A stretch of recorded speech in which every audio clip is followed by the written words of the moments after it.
if you went through Wing Chun and pulled out everything, so if I thought, okay, I'm going to make it the most efficient system I can, so, alright, we open Sulam Tower, we do this sort of stuff. Most styles of Wing Chun will go left hand, then the right hand. I learnt both ways for the Hong Kong system from my Sifu. First I learned like that. Later on, because some people were doing it differently, he just standardised it one way. But anyway, if you just take those punches, from back here, he's going to punch me and I want to punch him. Well, it's not particularly practical.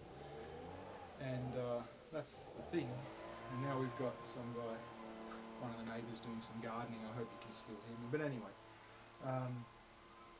not everything in the system for us has to have a direct one-to-one practical, he's going to punch me, I'm going to punch him, application, self-defense application.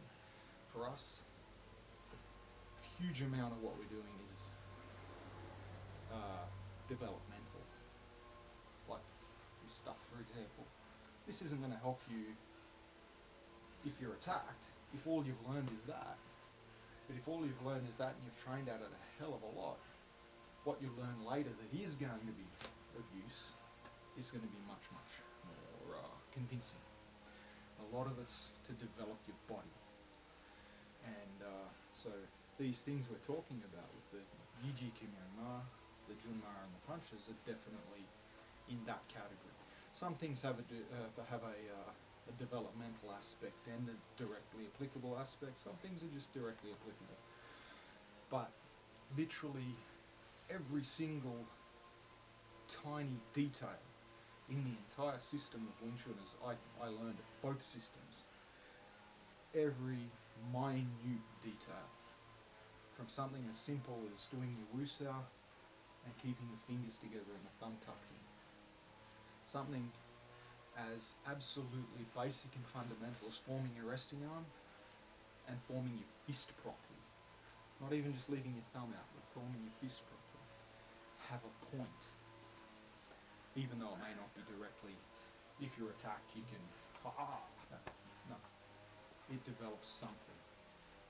And one of the problems is when people kind of, it's usually young men in their late teens, early 20s, that get this idea that everything has to be about fighting. There's a lot of it that's just developmental, and it's hard. Wing Chun's very, very tough. It's hard to do if you learn it. If you do it the way I was taught, at least, it's very difficult. But what you get out of it at the end is quite profound, really. And the single centerline punches fall into that category. So Jake will do it for us. We're going to come out straight. Notice that roughly where his resting arm's pulled up is where his punch roughly lands. And you can't really see it from this angle, but they come through this angle. And maybe we'll just take a break.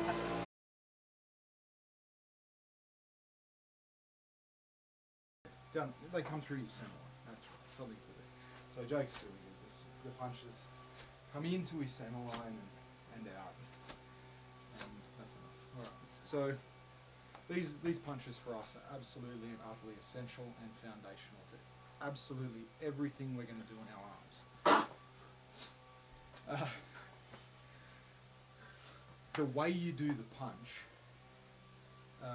is the guideline for everything we're going to do. So first thing, you see a lot. So going back to what this is a bit convoluted, but I'll try and make sense of it anyway. But going back to the developmental aspects of things that we're doing and the developmental nature of these punches.